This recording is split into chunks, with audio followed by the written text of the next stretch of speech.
Hello, welcome to my channel. I am Nova and today I shall show you the fate of a franchise. A downfall which never went up again. The game that killed its original and deep story, Hello Neighbor, all for free. If you are not new to this channel, you may know that this is not my usual upload. I simply wanted to try a new idea, one that I personally really liked, and see how it's going to turn out. If you are going to enjoy this video and remain till the end, make sure to like the video and subscribe. Or you can as well dislike the video and tell me what you did not like about it. Now, without any further ado, let's hop into this ride. And oh boy, what a ride this will be. Hello Neighbor is what we call an indie horror game, released in the second half of 2016 by Dynamic Pixels. The game's objective was simple, yet remained fun and interesting. Sneak into your neighbor's house. You, a person probably around the age of 20, return to your childhood house after your apartment was taken from you due to your lack of money. Something is not right with your neighbor's house, however, as you can see the weird looking man living inside of the house alone, with weird noises surrounding the house and a weird gloomy basement. The game was really fascinating back then, as the neighbor's AI was able to learn from the ways of your getting inside of the house, barricading and always checking the ways you already went through, placing traps, cameras and locking the doors you have already used. What people really liked about the game was the story connections to actual demons. A story about a man that sold his own soul to the devil after losing his family, and a connection to the in real life book, The Faust. All of this was taken away in the later versions of the game and replaced with a more standard story.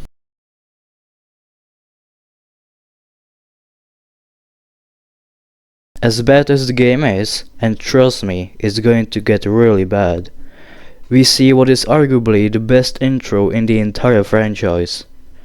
During the night, we see ourselves drive a car into the neighborhood, arriving at our house as the camera reveals the neighbor's gigantic house. How is this approved here? Going from good things to bad really quickly, the cutscene throws us right into the game. Unlike any other previous Hello Neighbor games, we are now without any kinds of tutorial on how to actually play this game, which if you are new to this game, it's pretty much impossible. The whole place is set during night with absolutely no flashlight or night vision camera.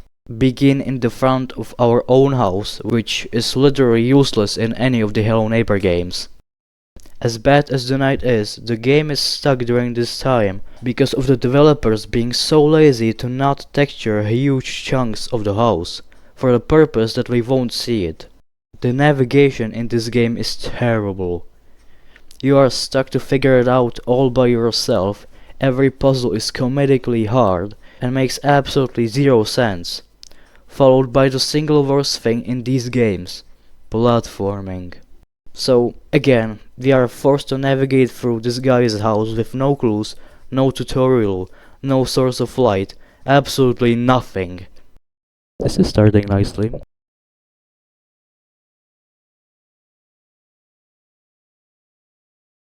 This version of the neighbor has without a doubt the single worst AI used in any of the games. He is able to place bear traps which stun you, place cameras and throw what is apparently glue, but I am not too sure. Due to this house being so large, he himself is unable to fully navigate through the house and enter all of its rooms. He is constantly after you, with the glitch of him just staring at you while you are on your own property, which is a safe spot.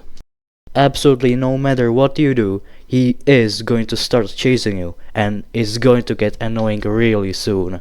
Another thing he's going to start doing out of nowhere when you just get too close to his house is placing cameras. These cameras are placed directly inside of his house, and when they spot you, they start beeping, which not only alerts the neighbor, but also sends him directly chasing you.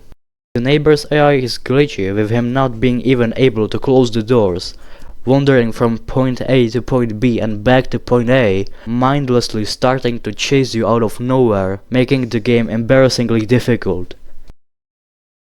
On my own footage, the one you are seeing right now, I was able to counter several glitches, like him not closing doors, just standing behind doors, objects falling out of the map, these weird red lines which only appear for only a short time, and the neighbor just standing in front of this locker I was hiding in, forcing me to let him catch me, as the only other thing I was able to do is to restart the game. After you somehow find your way to the flashlight, you are now supposed to go into the second floor, jump over these stairs. After that, open this door and you shall be able to make this jump. The one thing the game actually tries to tell you is that you are actually supposed to grab this weird magnet gun looking thing from the back of his house before you go to the second floor and make the jump. The AI is so broken, the neighbor can start chasing you at any time. As a person with anxiety, this makes the game super frustrating, and at times scary as well, which is good for a horror game, but scary parts don't make good horror games, as it gets really annoying really soon. I later saw him going towards his power switch, probably turning it on again, which supports the fact that his cameras are on light here, only to discover that the power is actually still off. The whole place is dark and creepy, as said earlier, with the house being fully modeled and placed around the main area of the game, which to my surprise you can actually walk straight through them. This one doesn't even have a proper windows. There's also not a single sign of life, like vehicles.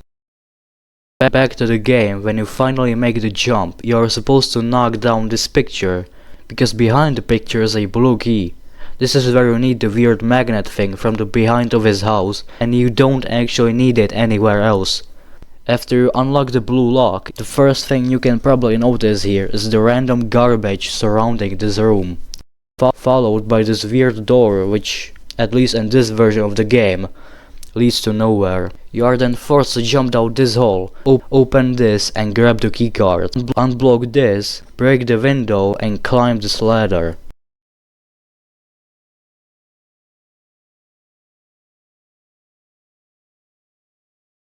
After this, jump on the train trails, and then straight to this room where the crowbar is hidden.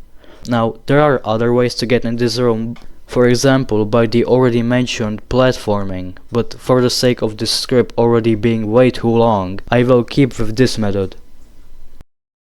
When you get back down from the room, the only thing blocking the path between you and the basement door is the neighbor, which is pain in the butt to deal with.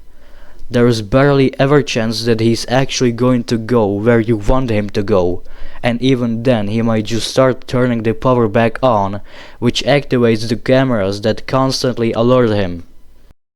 Once you open the basement door and make your way inside, you are now in a weird room with the neighbor crying. If you get too close to the neighbor, the game ends. However, there are two doors, which even though you can't open, you can still look through the keyholes. Behind the first door is a piece of an old QR code. Behind the second door, however, is a weird shadow of a strange figure we don't see. The only thing you can really do here is walk up to the neighbor and end the game. Another glitch I was able to find was when I looked straight through this keyhole, I accidentally picked up this chair behind the door, which was blocking it from the other side. This absolutely destroyed my POV, keeping me in the position of looking through the keyhole. I remained playing the game like this, and after I actually finished the game, I was able to see through this room, which is inside of a really bright white box. After that, I was able to look through this door, which is just the QR code, then see the source of the shadow in the second room, which, to nobody's surprise, is just a flat picture.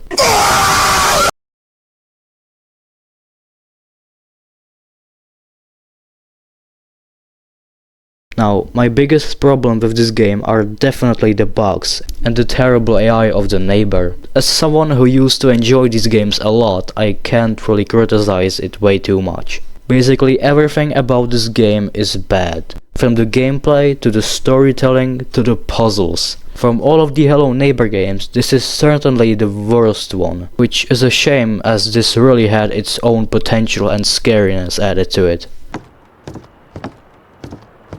Is he actually? Oh!